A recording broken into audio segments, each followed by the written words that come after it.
সেটা রাসূলুল্লাহর মহব্বতে পানি সিঞ্চন করেন। রাসূলুল্লাহর মহব্বতে পানি যখন পড়া আর মুখে পড়বে, তখন তার ভিতর থেকে আল্লাহ তাআলা জাকেরের ফসল অঙ্কুরিত হইতে থাকবে। তখন আপনার এইটাই কি বলে, যখন সর্বস্ব এই ফসলগুলো হয়ে যাবে তাকেই বলে সুলতানুল আসকার। এই সুলতানুল আসকারটা মাথার চাঁদ ধরে পায়ের তলা পর্যন্ত এই সুলতানুল আসকার চলতে হয়। সে সুলতানুল আসকার যদি আপনি খুলতে পারেন, তাহলে আপনি জাকিরের বাদশাহ হয়ে গেলেন। ঘুমান ব্যবসাটা যদি হালহাটি করে চাকরি বাকরি করেন, আল্লাহ বলে আমার বান্দা আমার জাকির হইতে গাফেল নয়, এমন একটা দরজা আপনি যা পৌঁছিবেন।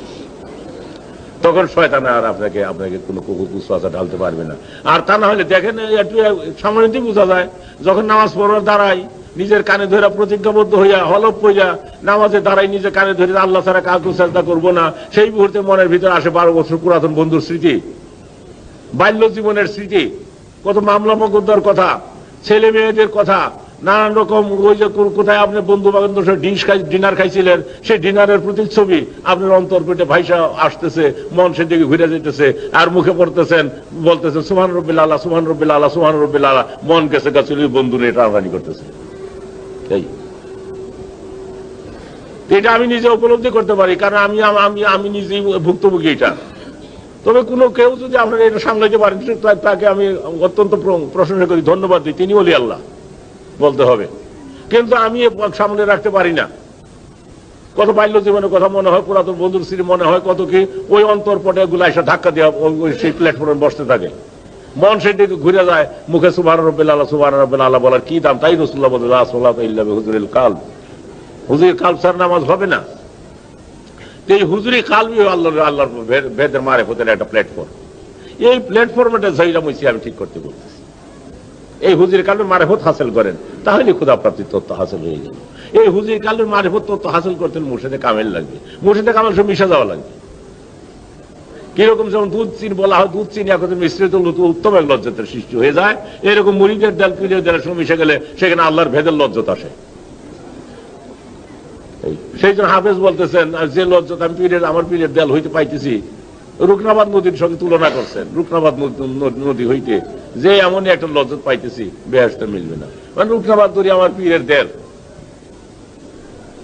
সেই দেল হইতে এমন একটা লজ্জত আসতে যা বেহেশতে মিলবে।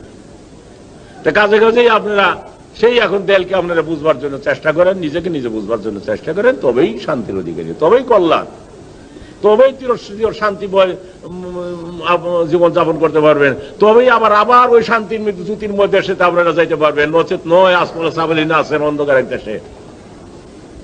তবেই সেই জ্যোতির্ময় দেশে আবার যাইতে পারেন, যে জ্যোতির্ময় দেশের থেকে আপনার যাত্রা শুরু হয়েছিল, যে কথাটা ভুল হয়ে গেছে এখন।